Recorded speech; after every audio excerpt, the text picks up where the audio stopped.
En muchos países del mundo, por el simple hecho de ser hablante de español, aunque no seas profesor, tienes muchas posibilidades de llegar a ser profesor. Hablo de países como China o países como Brasil. Si eres de lengua materna española, puedes trabajar como profesor, lógicamente con una cierta formación.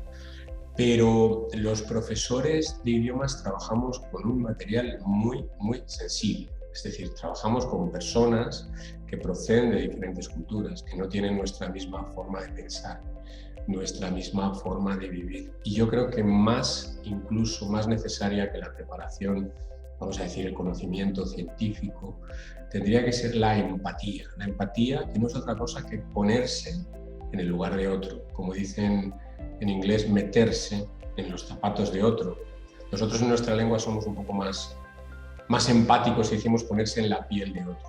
Entonces, tiene que ponerse en la piel de los estudiantes, mirar el mundo con las gafas de sus estudiantes, no desde arriba. Esa es un poco la medida que tiene que tener el profesor. Acercarse a sus estudiantes, compartir con ellos un espacio, ¿no?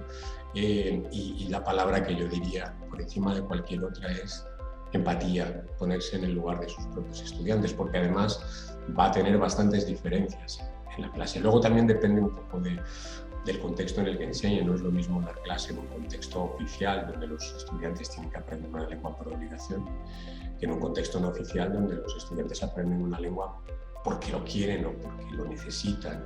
Y no es lo mismo dar clase en un contexto de inmersión, es decir, en un país donde se habla esa lengua, que en un contexto de no inmersión. Pero en cualquier caso, la empatía tiene que ser siempre algo muy, muy destacado. Todo profesor de lenguas, en concreto de él en este caso, de español como lengua extranjera, tiene que fomentar la interacción. Es decir, que los alumnos interactúen en el aula como lo harían en la calle. Está claro que el aula no es un espacio real de comunicación, que las necesidades comunicativas en el aula no existen, pero tenemos que suplirlas.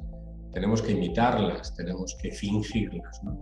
Y eso es la interacción en el aula, que los estudiantes actúen como usuarios de esa lengua para que consigamos lo que decimos tantas veces de romper la pared del aula, que lo que se hace en el aula pueda salir a la calle y ser útil, que si yo, trabajando con unos alumnos en grupos, les enseño cómo se compra el pan, sean capaces de salir a la panadería y comprar el pan. Esa es la idea, ese es el objetivo para fomentar la interacción, cómo manejar la clase, cómo formar grupos, todo ese tipo de cuestiones que todo profesor tiene que tener claras antes de empezar con su práctica docente, ¿no?